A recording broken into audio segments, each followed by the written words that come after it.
On va prier pour la parole. Seigneur, merci pour ta parole. Seigneur, merci parce que tu as quelque chose pour moi d'abord en premier. Et tu as quelque chose pour tes enfants ici présents. Saint-Esprit, merci parce que la parole du Père ne retourne pas à lui sans avoir accompli son effet. Elle accomplit son effet. Et Seigneur, nous recevons ce que tu as pour nous. Au nom de Jésus-Christ. Amen. Soyez bénis. Alors, on continue toujours dans notre thème. Mais aujourd'hui, ce sera grandir dans la connaissance du Dieu qui m'aime. Et comme vous le savez, notre thème de cette année, c'est grandir dans la connaissance de Dieu. Et le titre du message aujourd'hui, parce que j'ai un titre, c'est grandir dans la connaissance du Dieu qui m'aime. Et la dernière fois, on a parlé de Moïse qui a dit à Dieu, je veux te connaître, fais-moi voir ta gloire. Et Dieu lui a répondu, il dit, je ferai passer devant toi toute ma bonté. Alors, on va lire le passage dans Exode 33, 18 à 19. Et je lis le verset 18. Moïse dit, fais-moi voir ta gloire. Verset 19, l'Éternel répondit, je ferai passer devant toi toute ma bonté. Et je proclamerai devant toi le nom de l'Éternel. Je fais grâce à qui je fais grâce et miséricorde à qui je fais miséricorde. Donc Moïse dit à Dieu, fais-moi voir ta gloire. Et Dieu répond à Moïse, je ferai passer devant toi toute ma bonté et tout mon amour. En fait, ce que Dieu dit à Moïse, c'est quoi? Dieu est en train de dire à Moïse, il dit, Moïse, connaître ma gloire, c'est connaître ma bonté. Connaître ma gloire, c'est connaître mon amour. Car l'amour est l'essence de ce que je suis. Et c'est ce qui me caractérise. Et vous savez, ce passage m'a toujours intrigué parce que quand il a dit à Dieu, Moïse, je veux voir ta gloire, Dieu aurait pu dire à Moïse, je ferai passer devant toi ma toute puissance. Et je ferai passer devant toi tout mon pouvoir. Et je ferai passer devant toi toute mon autorité. Car son pouvoir est sans limite, sa puissance est sans limite. Et son autorité est aussi sans limite. Mais Dieu répond plutôt à Moïse, il dit, je ferai passer devant toi mon amour, ma bonté. Et pourquoi? Car la gloire de Dieu, c'est la manifestation de son amour. Notre Dieu est en effet caractérisé par son amour, sa bonté, sa douceur et sa tendresse. Et le prophète Élie vit une chose un peu similaire à Moïse. Et on va lire ce passage qui se trouve dans 1 Roi, chapitre 19, 8 à 13. Alors je lis. Élie se leva, mangea et but. Et avec la force que lui donna cette nourriture, il marcha 40 jours et 40 nuits jusqu'à la montagne de Dieu à Horeb. Et là, il entra dans la caverne et y passa la nuit. Et voici la parole de l'Éternel lui fut adressée en ces mots. Que fais-tu ici, Élie? Au verset 11. Dieu dit à Moïse, sors et tiens-toi dans la montagne. Et voici, l'Éternel passa. Et on connaît tout ce passage. Un murmure doux et léger. Voici où se trouvait notre Dieu. Il n'était pas dans le tremblement de terre. Il n'était pas dans le feu. Mais il était dans un murmure doux et léger. Voilà notre Dieu. Sa présence même est caractérisée par sa douceur. Elle est caractérisée par son amour. Et c'est ça qui le représente. Dieu d'amour, Dieu doux et Dieu de tendresse. Et connaître ce Dieu-là, c'est connaître son amour pour nous. Ce n'est pas juste connaître cet amour-là en surface, mais il faut que nous ayons une révélation de son amour pour nous de façon personnelle. Parce que cet amour est tellement profond qu'il faut une révélation du Saint-Esprit à l'homme pour qu'il le comprenne en profondeur. Et vous savez, on peut nous chanter tous les dimanches à l'église que Dieu nous aime, Dieu t'aime. Mais tant qu'on n'a pas reçu une révélation personnelle de son amour pour nous, il nous sera difficile de réaliser pleinement cet amour-là. Et sans une révélation, il nous sera quasiment même impossible de comprendre la dimension de l'amour de Dieu pour nous. On aura peut-être une idée vague de cet amour-là, mais pas dans toute sa plénitude. Tu dois réaliser de façon personnelle que Dieu t'aime, toi. Ça doit être une histoire personnelle, votre histoire personnelle. Une histoire en Dieu et toi. Et je vais vous raconter une histoire qui m'est arrivée, que j'ai vécu en 2011. Et en 2011, vraiment, je traversais une période assez difficile de ma vie. C'était vraiment pas évident. Et c'était en avril 2011. Et donc, je vais à une convention chrétienne à New York. Et c'était une convention de 3 jours. Et il y avait plusieurs églises évangéliques qui s'étaient rassemblées pour cette convention-là. Et il y avait un monde fou. C'était une convention avec un monde fou. La salle était grande, elle était bondée de monde. Et donc, la louange allait de bon train. Et les gens étaient en train de louer, d'adorer Dieu. Mais ce jour-là, j'étais particulièrement triste. C'était un jour, j'étais tellement abattue dans mon âme. Et pendant que les gens étaient en train de louer, de danser autour de moi, je me suis mise à genoux. Et j'ai dit au Seigneur, Père, tout ce que je veux, tout ce dont j'ai besoin en cet instant précis, c'est que tu me prennes dans tes bras. Père, je ne te demande rien d'autre. Je veux juste sentir tes bras d'amour autour de moi. Je veux juste mettre ma tête sur ton épaule. Je vais pleurer sur ton épaule. Père, c'est tout ce que mon cœur désire. Et frères et sœurs, en cet instant précis-là, on m'aurait donné tout l'or du monde que ça ne m'aurait pas touché. Je voulais juste les bras du Père autour de moi. Et donc, j'ai passé 4 minutes là, à genoux. Et donc, je me suis levée et j'ai commencé à chanter comme les autres. 3 minutes plus tard, je sens une tape sur mon épaule. Alors, je me retourne et je vois une dame. Elle ne me dit rien. Elle me serre dans ses bras. Et quand elle me serre dans ses bras, elle me dit, j'étais tout au fond de la salle. Et le Seigneur m'a dit, est-ce que tu vois cette dame-là de dos, en robe rouge là? Je veux que tu partes et que tu lui dises que c'est de ma part que tu la prends dans ses bras.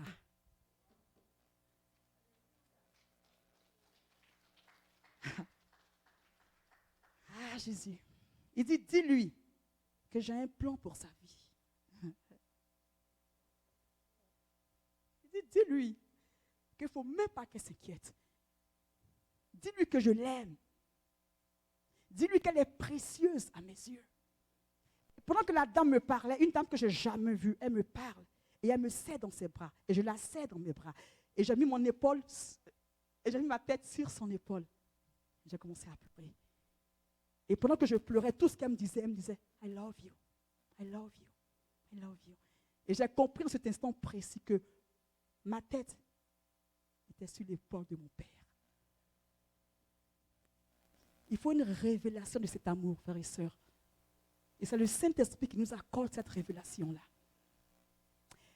Il ne faut pas le réaliser de façon personnelle, non, ni superficielle, mais c'est en profondeur. Nous devons connaître l'amour que Dieu a pour nous. Nous devons y croire. D'abord, on connaît son amour et ensuite, on croit en son amour. Parce que bien sûr, on ne peut croire à une chose que lorsqu'on la connaît, n'est-ce pas? Et c'est ce que Jean explique. Jean dit dans 1 Jean 4, 16, et je lis. 1 Jean 4, 16, il dit, j'aime beaucoup ce passage, il dit, et nous avons connu l'amour que Dieu a pour nous. Et nous y avons cru. Dieu est amour. Et celui qui demeure dans l'amour demeure en Dieu et Dieu demeure en lui. Nous avons connu l'amour que Dieu a pour nous et nous y avons cru. La connaissance et la réalisation de cet amour doit devenir personnelle. Oui, Dieu aime tous ses enfants, c'est vrai. Mais il faut partir de cette conception générale-là à la réalisation que Dieu m'aime moi en particulier. Et ça doit devenir personnel. Et pour cela, il faut que Dieu fasse comme Moïse avec nous. Il faut qu'il fasse passer toute sa bonté et sa tendresse devant nous. Et pourquoi est-ce que c'est si important de réaliser l'amour que Dieu a pour nous? Parce que je vous assure, frères et sœurs, que l'enfant de Dieu, qui a réalisé à quel point son Père l'aime, qui a réalisé à quel point Dieu l'aime, est ferme dans sa relation avec le Seigneur. Le diable ne peut pas le faire vaciller. Et la chose que le diable combat avec ardeur, il combat la réalisation de cet amour-là. Son combat premier, c'est de nous empêcher, nous, en tant qu'enfants de Dieu, de réaliser l'amour que Dieu a pour nous. Et il combat cela avec fougue. Parce qu'il sait que ça nous rendra fermes dans notre relation avec le Seigneur. Et son but est de t'empêcher de réaliser à quel point Dieu t'aime. Parce que si tu réalises cet amour-là, si je le réalise, tu seras debout sur un roc qui ne chancellera jamais. Car l'amour de Dieu ne chancelle jamais, il est ferme. Et lorsque l'ennemi voudra planter le doute en toi, et tu seras en mesure de dire au diable, tu dis, ah non, je sais que mon Père m'aime. Je ne sais pas pourquoi il permet que tout ceci m'arrive. Je ne sais pas pourquoi il ne m'a pas encore exaucé, bien que je prie depuis des années pour ce sujet. Mais je sais une chose, je sais que mon Père m'aime. Et je lui fais confiance. Et je crois en son amour pour moi. Voici notre victoire en tant qu'enfant de Dieu, frères et sœurs. Et le diable ne veut pas que tu arrives à cette dimension de la révélation profonde de l'amour de Dieu pour toi. Et c'est pour cela que Jésus, il n'a fait que répéter, demeurez dans mon amour. Demeurez dans mon amour. Car c'est la seule chose autour de nous qui ne changera jamais. Tout autour de nous peut changer du jour au lendemain. Notre santé, notre travail, et même notre mariage, nos finances, tout ce qu'on veut, tout peut changer. Mais l'amour de Dieu ne change jamais. Et cet amour ne chancelle jamais. Demeurez dans mon amour, a dit Jésus. Parce que le diable va toujours essayer de s'aimer le doute en nous. Et on devient inébranlable si on demeure dans l'amour de Christ.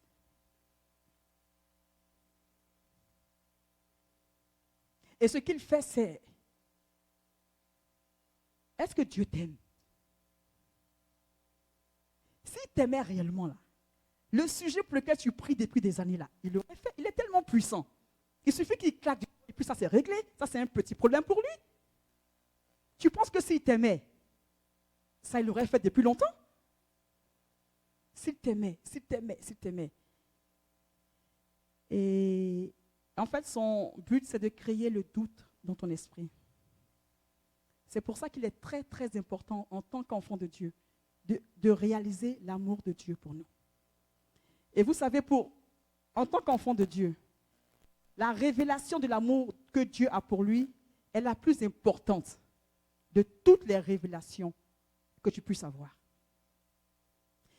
Tu peux prier pour que Dieu te fasse des révélations extraordinaires et qu'il te montre le ciel ouvert et que tu vois les anges et que tu vois, il n'y a pas de souci avec ça.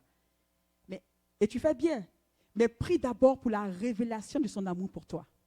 Prie pour la connaissance de l'amour de Dieu pour toi. Et Paul, il prie pour l'église d'Éphèse. Et il prie aussi pour le corps de Christ. Et voici sa prière. Et on va la lire. Éphésiens 3, 14 à 21. Il dit, à cause de cela, je fléchis les genoux devant le Père, duquel tire son nom toute la famille dans les cieux et sur la terre, afin qu'il vous donne, selon la richesse de sa gloire, d'être puissamment fortifié par son esprit dans l'homme intérieur, comprendre avec tous les saints quelle est la largeur, la longueur, la profondeur et la hauteur. Au verset 19, et connaître l'amour de Christ qui surpasse toute connaissance, en sorte que vous soyez remplis jusqu'à toute la plénitude de Dieu. Or, à celui qui peut faire, par la puissance qui agit en nous, au-delà de tout ce que nous demandons ou pensons, à lui la gloire dans l'Église et en Jésus-Christ dans toutes les générations. Et Jean le 9.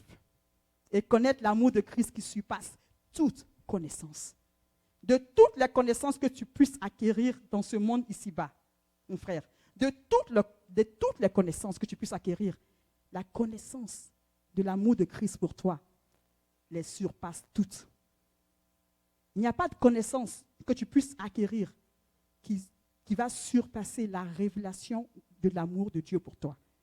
Tu peux connaître la Bible. Chaque phrase de la Genèse à l'Apocalypse. Mais si tu ne connais pas l'amour de Christ pour toi, cette connaissance ne pèse pas grand-chose. Parce qu'en fait, la Bible, c'est quoi? La Bible, de la Genèse à l'Apocalypse, l'amour de Dieu pour nous. Dans Genèse, c'est un père qui crée des enfants avec un projet, un plan extraordinaire pour eux. Il y a une séparation entre ce père et ses enfants. Et dans Exode, il fait tout pour pouvoir combler cette séparation-là. Et on passe par l'étape des sacrifices d'animaux et tout ça. Et après le Nouveau Testament, et Jésus vient, il va sur la croix.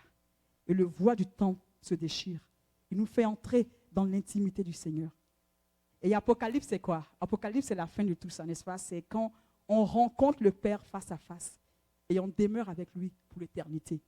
Donc, la Bible, c'est une histoire, l'histoire d'amour d'un père qui est passionné de ses enfants et qui les aime tellement que le désir de son cœur, c'est d'être avec eux pour l'éternité. Et c'est le désir de son cœur. Et vraiment, si on se contente de connaître la Bible avec notre intelligence humaine, on passe à côté du plus important. Prions pour connaître réellement l'amour de Christ pour nous. Dieu t'aime. Dieu t'aime, mon frère, et Dieu t'aime, ma soeur. Il ne t'aime pas parce que tu es parfait ou parfaite. Il t'aime tout simplement parce que tu es son enfant. Qui de nous aime son enfant parce qu'il est parfait? Ou bien parce qu'il est le plus beau? Ou bien elle est la plus intelligente? Non. Un parent aime son enfant pour une seule raison. C'est son enfant, tout simplement. Dieu t'aime parce que tu es son enfant. Le jour où tu l'as reçu, tu es devenu son enfant. Il est devenu ton père et tu lui appartiens. Il dit même, avant que tu ne sois dans le sein de ta mère, moi je te connaissais et je t'avais choisi. Et déjà j'avais tracé un chemin tout fait pour toi. Et même quand il t'arrivera de te détourner de ce chemin-là, parce qu'en effet, il nous arrive de nous détourner du chemin du Seigneur, de plusieurs façons. Hein. On se détourne des plans de Dieu. On va vivre là où Dieu ne voulait pas qu'on vive. On épouse une personne que Dieu ne voulait pas qu'on épouse. On fait nos propres choix. Et c'est comme ça qu'on s'éloigne du plan que Dieu a pour nous. Mais ce Père est tellement amour que dans sa grâce, il nous remet sur le droit chemin. Son amour pour toi n'a absolument rien à voir avec ton niveau de spiritualité. Sache que quel que soit ton niveau de spiritualité, ton Père t'aime. Il t'aime parce que tu es son enfant. Et tu n'as même pas à l'impressionner. Il t'aime. Tu n'as rien fait pour mériter son amour. Il n'y a rien que tu puisses faire pour mériter son amour. Si tu es l'enfant de Dieu, jeûne 40 jours. Gloire à Dieu. Si tel enfant de Dieu ne peut jeûner que 5 heures, gloire à Dieu. Le Père prend tout autant plaisir à son enfant qui jeûne 40 jours qu'à son enfant qui jeûne une demi-journée. Ne cherche pas à l'impressionner. Il t'aime. Tu es son enfant. C'est un acquis. Il t'aime. C'est lui qui t'a aimé le premier. C'est lui qui t'a choisi. Et même si tu es un bébé spirituel, sache que ton Père prend plaisir à tes pas de bébé. Et c'est comme un parent dont l'enfant de 10 mois apprend à marcher. Il met un pied devant, il avance, et souvent il tombe. Et la mère le regarde avec plein d'amour. Et elle prend plaisir dans l'effort que fait son enfant. Et même quand il tombe, Proverbe 24, 16 dit quoi? Car 7 fois le juste tombe, il se relève. Mais les méchants sont précipités dans le malheur. Le juste, c'est l'enfant de Dieu qui veut sincèrement plaire à son Père, qui veut sincèrement marcher avec lui, qui veut vraiment faire sa volonté, mais qui tombe. Et ça peut arriver. Mais ton Père te garantit que tant que tu auras les yeux sur lui et tant que le désir de son cœur sera vraiment de le suivre, il va te relever. Tu ne resteras pas par terre. Et le méchant, c'est qui? C'est celui qui se délecte du péché. Lui, c'est différent. Hein. Lui, il aime le péché même. C'est-à-dire qu'il n'est pas contrit par son péché. Il pêche et puis il avance. Et il prend plaisir à cela. Ça, c'est autre chose. D'accord? On parle de ceux qui veulent vraiment plaire à leur père. Ils font des efforts. Ils veulent plaire à leur papa. Et tu es un enfant de Dieu. Si tu tombes, il faut que tu te relèves. D'accord? Il n'est pas là pour te juger. Dieu n'est pas le père qui a une chicotte à la main et il regarde sur la terre. Clarisse a encore menti aujourd'hui? Ah, mais elle est foutue, celle-là. Avant que je te la corrige. Non. Ce père-là nous aime. Et il nous conduit à sa ressemblance pas à pas, avec amour. Et bon, bien sûr, comme tout parent, il veut voir son fils ou sa fille grandir. Aucun parent ne veut que son enfant reste au même stade où il est. Donc Dieu veut que tu avances et que tu deviennes mature et que tu grandisses dans sa connaissance. Il veut que tu le connaisses encore plus. Alors nous devons grandir dans notre relation avec lui et ne pas demeurer enfant. Alors sinon, quel est l'être humain qui naît et qui reste enfant? Alors si en tant que parent, ton fils de 15 ans veut toujours boire du lait, tu vas t'inquiéter parce que ce n'est pas normal. Et c'est pareil pour notre être spirituel. Un jour on accepte le Seigneur, n'est-ce pas? C'est notre premier jour de naissance. On est né de nouveau. Et on grandit. On a 5 ans, 10 ans. Mais si après 15 ans, notre homme spirituel, il ne veut que du lait, ça attriste le cœur du Père, comme ça attristerait le cœur de tout parent charnel. Ça attriste le cœur du Père, qu'après 10 ans, 15 ans, on désire encore le lait. On n'a pas grandi. Et c'est ça que le Père ne veut pas. Et vous savez, souvent, quand le Seigneur nous dit de ne pas pécher, il dit, je ne veux pas que tu pêches, mon enfant. On pense que c'est parce qu'il ne veut pas qu'on profite de la vie. Et souvent même, il y a des gens qui disent, moi, je ne veux pas être chrétien parce que, Dieu, tu ne peux rien faire. Il y a tellement de bonnes choses à faire dans le monde. Mais Dieu est l'auteur du plaisir. Dieu, il est l'auteur du plaisir. C'est lui qui a créé le plaisir. Il veut qu'on ait du plaisir. Mais Dieu ne veut pas qu'on pêche, en fait. Parce qu'il veut nous préserver du danger lié au péché. Et c'est comme tout parent.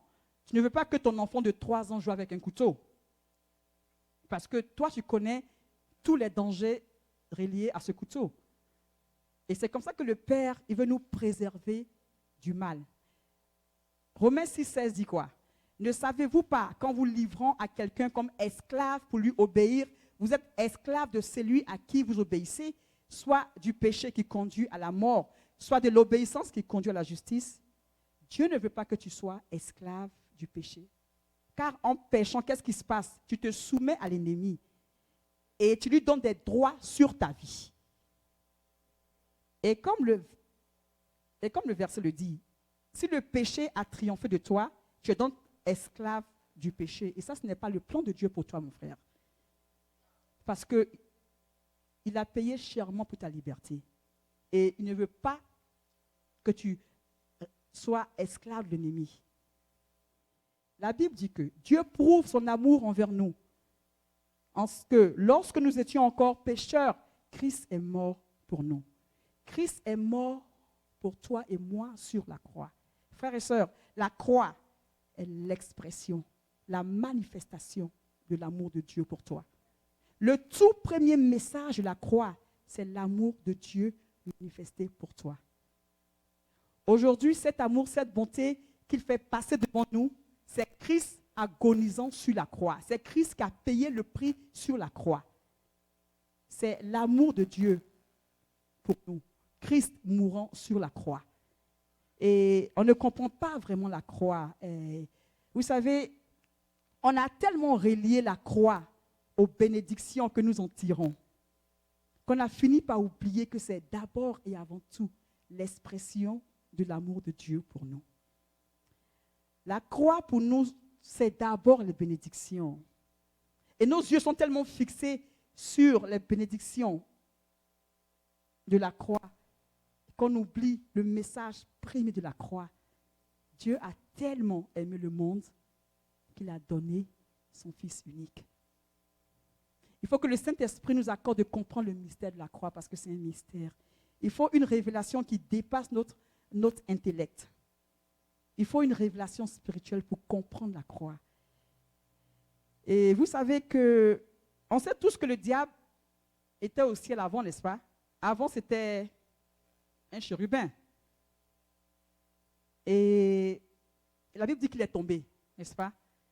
Donc le diable, avant, au ciel, il a vu Jésus vénéré. Satan a vu Jésus exalté. Il a vu Jésus glorifié. Et il le voit prendre la forme d'un homme et être cloué à une croix comme un vulgaire brigand. L'histoire de l'humanité témoigne bien qu'il y a eu un homme du nom de Jésus qui a bel et bien existé sur la terre, qui a été crucifié. Sa mort sur la croix est réelle. Et ce n'est pas une fable fabriquée par la Bible. Sa mort est vraie. La croix est vraie. Et c'est un fait historique. On a tellement entendu Christ est mort sur la croix, Christ est mort sur la croix que, à force, ça ne nous dit plus grand-chose, frères et sœurs. Le Créateur du ciel et de la terre s'est fait homme pour toi parce qu'il t'aime. Il s'est fait homme pour toi pour te sauver. Et en fait, j'imagine que le diable est troublé par le fait qu'un Dieu si puissant choisisse de prendre un corps humain. Ce Dieu-là abandonne toute sa gloire du ciel et vient comme un simple humain, vivre parmi les humains. Et il est crucifié par ces mêmes humains qu'il est venu sauver. Il y a un auteur que j'aime beaucoup qui s'appelle C.S. Lewis qui dit que le diable est bouleversé par l'amour de Dieu pour les hommes. Satan n'arrive pas à cerner l'immensité d'un tel amour, d'un tel sacrifice. Et ça le dépasse et ça le bouleverse. Mais il y a une chose qu'il comprend. Il comprend ce sacrifice-là. Il comprend une chose qu'il comprend, il comprend que nous sommes précieux aux yeux du Père. Il a compris ça. Parce que il a dû se dire, mais quel amour il a pour ceux-là. Pour eux, il a été prêt à tout abandonner. Il a laissé sa gloire. Pour eux, il a été prêt à prendre une forme humaine et à mourir sur une croix. Et quel genre de mort? Mourir comme un vulgaire brigand sur une croix. Mais Satan sait la valeur que toi, tu as pour Dieu. Parce qu'il a vu ce Dieu-là se faire homme, rien que pour te conquérir encore, rien que pour t'avoir. Et il s'est dit, pour qu'il accepte ce sacrifice-là, il faut qu'il ait un amour incommensurable, un amour sans limite pour eux. Et donc, si je veux lui faire mal, j'attaque son enfant, je détourne son enfant, et son cœur de père saigne. Et vous savez ce qui est triste dans l'histoire? C'est que souvent, nous foulons aux pieds cet amour-là. Et nous coopérons avec l'ennemi. Et nous blessons le cœur de notre Père. Si seulement nos yeux pouvaient s'ouvrir sur le fait que le péché nous fait coopérer avec le diable contre Dieu. En fait, on s'associe avec le diable. Et on écrase l'amour du Père. On ne le réalise pas. On pense que le péché, c'est des lois et des règles. Ne fais pas ça, ne fais pas ça, non. Mais avant tout ça, on blesse le cœur du Père. Et le diable le sait. Et le diable se dit, oh waouh, et dire qu'il a payé le prix pour eux. Frères et sœurs, la meilleure façon d'être victorieux face à l'ennemi, ce n'est pas de crier en piétinant le sol. Satan, tu as humilié. Et puis on dit, non. Il ne fait rien avec ça. La meilleure façon de l'humilier est de vivre une vie qui résiste au péché. C'est tout. Tu peux chanter tout, il est humilié, tu peux l'écraser, tu peux le mettre dans une boîte. Ok. Mais si tu vis une vie de péché, tu coopères avec lui. En fait, c'est tout.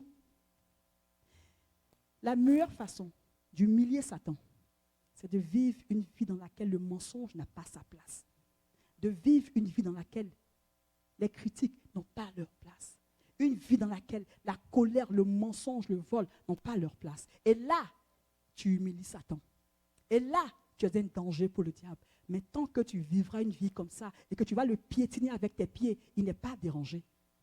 Parce que tu coopères avec lui pour blesser le cœur de ton père. Le diable aime le péché. Il prend plaisir au péché. N'aimons pas ce que notre ennemi aime.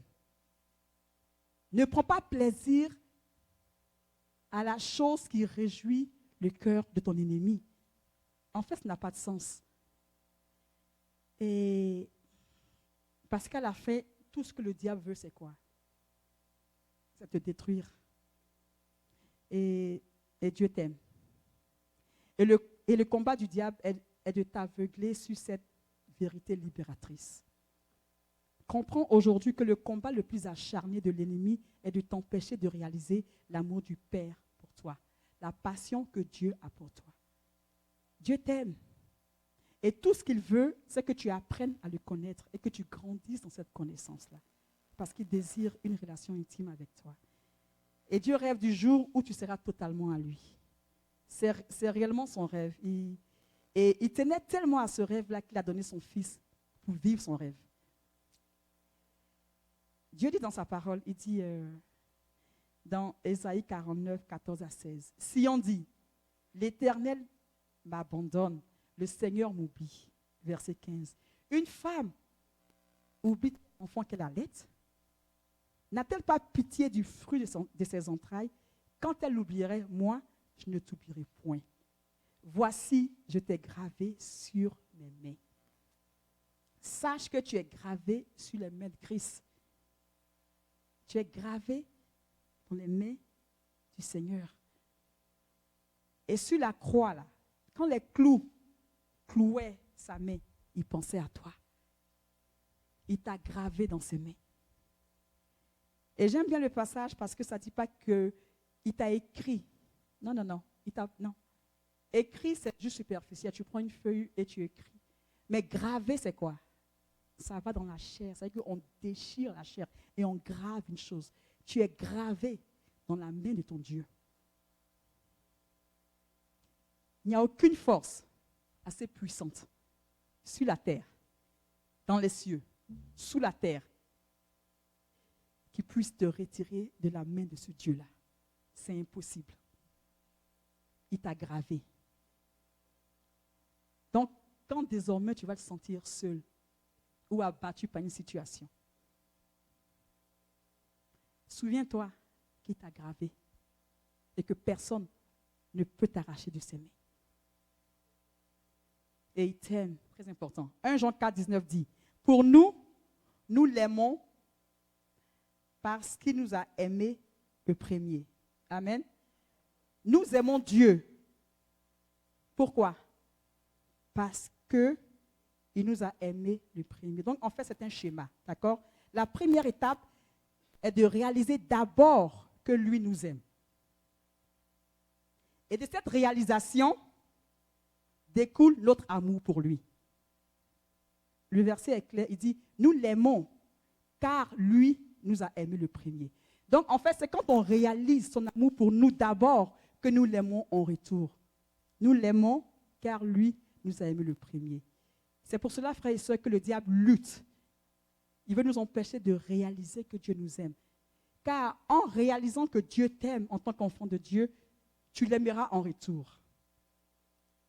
Et tu accompliras donc le premier commandement qui est, tu aimeras le Seigneur ton Dieu de tout ton cœur, de toute ton âme, de toute ta force.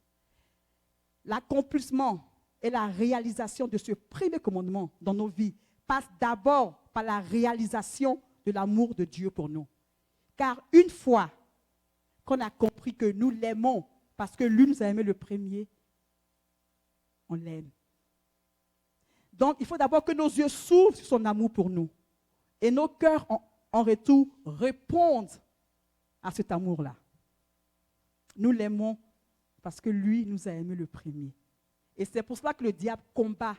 Il combat avec passion. Il veut te bloquer. Il veut il veut bloquer le fait que tu réalises que ton Père t'aime. Et c'est vraiment, c'est l'ultime combat entre le diable et Dieu notre Père. Et vous savez, Dieu prend plaisir à nous faire du bien parce qu'il nous aime. Dieu veut que nous soyons bénis dans tout ce que nous apprenons, dans tout ce que nous entreprenons. Il nous aime et prend plaisir à notre bonheur. Dieu prend plaisir à ce que tu ne manques de rien. Dieu prend plaisir à ce que tes affaires prospèrent. Dieu prend plaisir à ce que tu aies un bon travail. Dieu prend plaisir à ce que nous soyons bénis. En tant que Père, il prend plaisir à notre bonheur. Mais en fait, il veut être la source première de ce bonheur-là. Il ne veut pas, par exemple, que ce soit l'argent ou le matériel qui soit la source de ce bonheur. Il ne veut pas que ton bonheur ait sa source dans tout ce que tu possèdes. Il veut être la source de ton bonheur. Il veut être la source de ta joie. Sinon, il veut que tu prospères. Il veut te bénir. Il veut que nos cœurs soupirent après lui avant de soupirer après toute autre chose dans ce monde. Et il veut que tu le poursuives lui d'abord. Poursuis d'abord son cœur. Cherche d'abord son cœur. Et tout le reste suivra. On va lire une histoire assez intéressante qui est dans 1 Roi, chapitre 3, 5 à 13. Je vais lire. C'est l'histoire du roi Salomon. C'est une histoire vraiment captivante. À Gabaon, l'Éternel apparut en songe à Salomon pendant la nuit. Et Dieu lui dit, demande ce que tu veux que je te donne, Salomon. Et Salomon répond, tu as traité avec une grande bienveillance ton serviteur David, mon père, parce qu'il marchait en ta présence dans la fidélité et dans la justice et dans la droiture de cœur envers toi. Tu lui as conservé cette grande bienveillance et tu lui as donné un fils qui est assis sur son trône comme on le voit aujourd'hui. Accorde donc à ton serviteur un cœur intelligent pour juger ton peuple, pour discerner le bien du mal. Car qui pourrait juger ton peuple, ce peuple si nombreux? Et au verset 10, c'est vrai que Dieu a écouté Salomon répondre à sa question. Qu'est-ce que tu veux? Demande-moi, je te donne. Et Dieu a entendu tout ce que Salomon a dit. Et le verset 10 dit, cette demande de Salomon plut au Seigneur. Et Dieu lui dit, puisque c'est là ce que tu demandes, puisque tu ne demandes pour toi ni une longue vie, ni les richesses, ni la mort de tes ennemis, et que tu demandes de l'intelligence pour exercer la justice, voici Salomon, j'agirai selon ta parole. Et je te donnerai un cœur sage et intelligent, de telle sorte qu'il n'y aura eu personne avant toi, et qu'on ne verra jamais personne semblable à toi. Mais en outre, Salomon, écoute ça, je te donnerai ce que tu n'as même pas demandé, des richesses, la gloire. De telle sorte qu'il n'y aura pendant toute la vie aucun roi qui soit ton pareil. Amen. Et Salomon a été le roi le plus riche. Dieu dit à Salomon, qu'est-ce que tu veux que je te donne, Salomon? Il ne dit pas à Dieu, Dieu, rends-moi riche. Dieu, fais-moi prospérer. Dieu, il faut que mon business prospère et que je prenne tout l'État de Maryland. Non. Il dit, Dieu, donne-moi la sagesse pour mener à bien la tâche que toi, tu m'as confiée. C'est le désir de mon cœur, papa. Et Dieu lui dit, parce que tu n'as pas demandé l'argent, moi, je vais te rendre riche. Car à moi appartiennent l'or et l'argent. Est-ce que je crois que Dieu veut qu'on soit béni financièrement? Absolument. Mais mon message, c'est quoi? On cherche d'abord le cœur du Père. On cherche à lui faire plaisir. Et lui s'occupe de l'autre côté. Il s'occupe de nous combler. Parce qu'il connaît nos besoins. Dieu prend plaisir à nous voir bénir. Il faut le croire. Il prend plaisir à ce qu'on soit béni. Mais son cœur, c'est quoi? C'est qu'on le cherche d'abord lui. Il veut qu'on ait soif d'abord de lui. Et c'est ça qu'il a fait. Et c'est ça qu'il a fait Salomon. Il dit, Dieu, je veux ta sagesse. Et c'est tout ce que le Père voulait. Et Dieu veut réellement être le premier désir dans nos cœurs. Tant qu'il y aura quelque chose qui va rivaliser avec Dieu dans nos cœurs, Dieu aura un problème avec ça. En fait, c'est ça. Mais je pense que c'est très dur pour nous de comprendre ça. On ne comprend pas que Dieu veut réellement être le premier. Réellement être le premier. Et Psaume 37, fais de l'Éternel tes délices, qui donnera ce que ton cœur désire. En cette année, frères et sœurs, cherchons Dieu. Il ne faut pas qu'on se laisse distraire. Et vous savez, souvent quand je parle de distraction, il y a toujours une histoire qui me vient en tête. C'est l'histoire d'Élie et d'Élisée. Ça me vient toujours à l'esprit. Élie a voulu distraire Élisée pour sonder son attachement. Alors, on connaît l'histoire. Hein? L'histoire est que Élie doit être enlevé par le Seigneur. Et Élisée veut être avec lui avant qu'il ne soit enlevé. Car lui, Élisée, il veut la double onction d'Élie. Donc, en chemin, Élie dit à Élisée, et c'est dans 2 Rois chapitre 2, verset 2. Élie dit à Élisée, reste ici, je te prie, car l'Éternel m'envoie jusqu'à Béthel. Élisée répondit, l'Éternel est vivant, et ton âme est vivante. Je ne te quitterai point. Ils vont jusqu'à Béthel, au verset 4. Élie revient à la charge. Élisée, reste ici, je te prie, car l'Éternel m'envoie à Jéricho.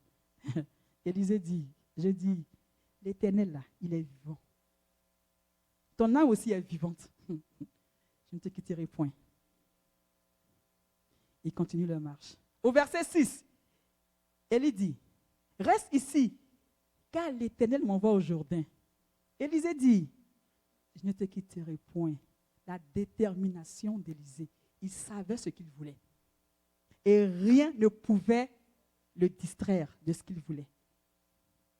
Donc, voyons la détermination d'Élisée. Élie donc lui dit, dans 2 Rois 2, 9 à 10, il dit, demande ce que tu veux que je fasse pour toi, avant que je sois enlevé d'avec toi. Élisée dit, qu'il y ait sur moi, je te prie, une double portion de ton esprit, de ton onction. Élie dit, Dieu, tu demandes une chose difficile, hein? Mais si tu me vois pendant que je suis enlevé là, cela t'arrivera. Sinon, ça ne va pas t'arriver. On ne réalise pas à quel point cette phrase est tellement profonde. En fait, ce que Élie dit à Élisée, parce que Élie a été enlevé comme ça, hein, en un clin d'œil, n'est-ce pas? Donc, en fait, ce qu'il dit, Élisée, il faut que ton regard soit constamment sur moi sans relâche. Ne regarde pas à gauche, ne regarde pas à droite. Vous savez que, même si un moustique te pique, Élisée, il ne faut pas regarder et dire, si tu as fait ça là, je suis parti, tu n'auras rien. Vous savez que, Élisée, il faut que ton regard, vous savez que, même si tu sens une chose qui marche sur ton pied, Élisée, aie ton regard fixé sur moi.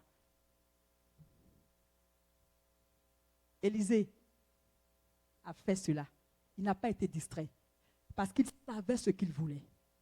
Son cœur savait ce qu'il voulait. Et pour atteindre ce qu'il voulait, Élisée était prêt à tout. Élisée ne s'est pas laissé distraire. Jusqu'à quel point tu veux connaître la connaissance de Christ? Jusqu'à quel point tu veux grandir dans la connaissance de Christ? Quel est le désir de ton cœur? Et comme je dis toujours, Dieu, il ne répond qu'à la soif. Si tu penses que c'est un thème comme tout autre et que ta vie continue, Dieu, il aime tellement qu'il ne force pas. Dieu est tellement amour qu'il ne force pas. Vous savez que même Adam et Ève, il leur a dit, voici le bien et le mal. Choisissez le bien. Dieu donne toujours un choix. Il ne force pas. Et c'est ça l'amour. Dieu ne force pas. Donc Dieu te dit aujourd'hui, 2022 est l'année où tu peux grandir dans ma connaissance, où tu peux me connaître en profondeur. Est-ce que tu veux me connaître? Est-ce que tu veux me connaître? Et tu as deux choix. Tu peux dire, Dieu, tu sais quoi? Je ne te connaissais pas depuis et je vivais une vie tranquille. Il va dire, ok, pas de souci. Ou tu peux dire, Dieu, en 2022, je saisis ce thème-là. Je veux grandir dans la connaissance de l'amour de ce Dieu qui m'aime. Et je veux te connaître. Et là, le Père dit, on est ensemble, mon enfant, et te fera vivre des choses extraordinaires. Ayons nos regards fixés sur nos thèmes en cette année. Qu'on ne se laisse pas distraire. Crions au Seigneur, que ce soit le désir de nos cœurs, je veux te connaître. Seigneur, je dois grandir dans ta connaissance. Ce n'est même pas une option. En cette année, c'est le désir de mon cœur. Ne nous laissons pas distraire, frères et sœurs. Le Père t'aime. Il a un plan extraordinaire pour ta vie. Grandis dans la connaissance de ce Dieu qui t'aime là. Car nous l'aimons parce que lui nous a aimés le premier. Et quand tu réalises que lui t'a aimé, ton cœur déborde d'amour pour lui. Et alors, tu aimeras le Seigneur ton Dieu de tout ton cœur, de toute ton âme et de toute ta force. On va prier parce qu'il faut qu'en tant qu'Église, frères et sœurs, il faut qu'on entre. Il ne faut pas que ce thème-là, goes to waste. Il faut que ce thème-là, on le saisisse. Il faut qu'on le vive. Grandir dans la connaissance. Alléluia. Seigneur, merci pour ton amour. Your love is patient. You fill my heart with so much peace and joy. You're amazing. You make my life brand new. You're amazing. You make my life brand new. Jesus, you love me too much, oh, too much, oh, too much, oh, excess love, oh. Jesus, you love me too much, oh, too much, oh, excess love, oh. Tu dis, Seigneur, donne-moi de connaître l'amour de Christ pour moi, qui surpasse toute connaissance. Prions, prions, frères et sœurs. Seigneur, sans toi, je ne peux pas connaître l'amour que Jésus a pour moi. Seigneur, sans toi, je ne peux pas connaître l'amour que le Père me porte. Sans toi, je ne peux pas connaître l'amour que Christ a pour moi. Accorde-moi la révélation, cet amour-là, que je puisse comprendre à quel point tu m'aimes. Accorde à mes frères, à mes sœurs ce soir de comprendre à quel point tu les aimes. À quel point pour eux, tu as été prêt à tout abandonner. À quel point tu as été prêt à tout laisser. Parce que tu nous as aimés. Tu nous as aimés le premier. Donne-nous de réaliser, de connaître l'amour de Dieu pour nous. Que nous puissions réaliser cet amour-là. Que nous puissions le comprendre dans la profondeur. Saint-Esprit de Dieu, tu as accompli dans nos cœurs la prière de ton serviteur. Accorde-nous le réma sur l'amour de Christ pour nous. Et que nos vies ne soient plus jamais les mêmes. Parce que c'est lui qui comprend l'amour de Dieu pour lui. Sa vie n'est plus jamais la même. Nous voulons que nos vies ne soient plus jamais les mêmes. Nous voulons comprendre la profondeur, la hauteur, la dimension de l'amour de Jésus-Christ. Nous voulons demeurer dans cet amour. Nous voulons nager dans cet amour. Nous voulons être imbibés, imprégnés, demeurer dans l'amour de Christ. Seigneur, c'est le cri de nos cœurs.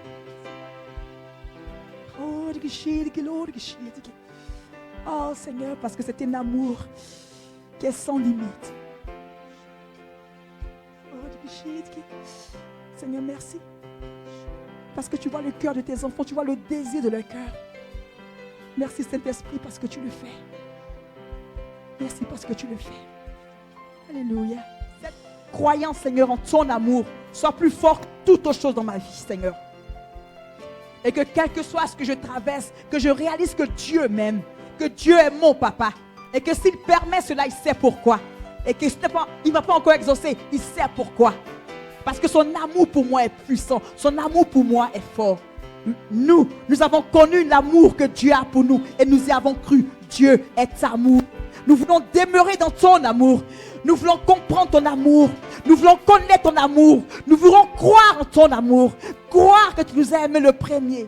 Croire que nous sommes précieux à tes yeux. Croire que nous avons de la valeur à tes yeux. Quel que soit ce que le monde dit de nous, nous avons de la valeur.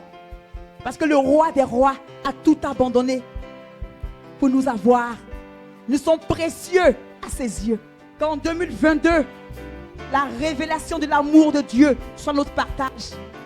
Que nous puissions grandir dans la connaissance de Christ. Nous te bénissons. À toi la gloire, à toi l'honneur, à toi la magnificence. Parce que dans les cieux, sur la terre et sous la terre, il n'y a point d'autre Dieu semblable à notre Dieu. Que la gloire te revienne. Au nom de Jésus-Christ. Amen. Alléluia. Jésus t'aime, ton Dieu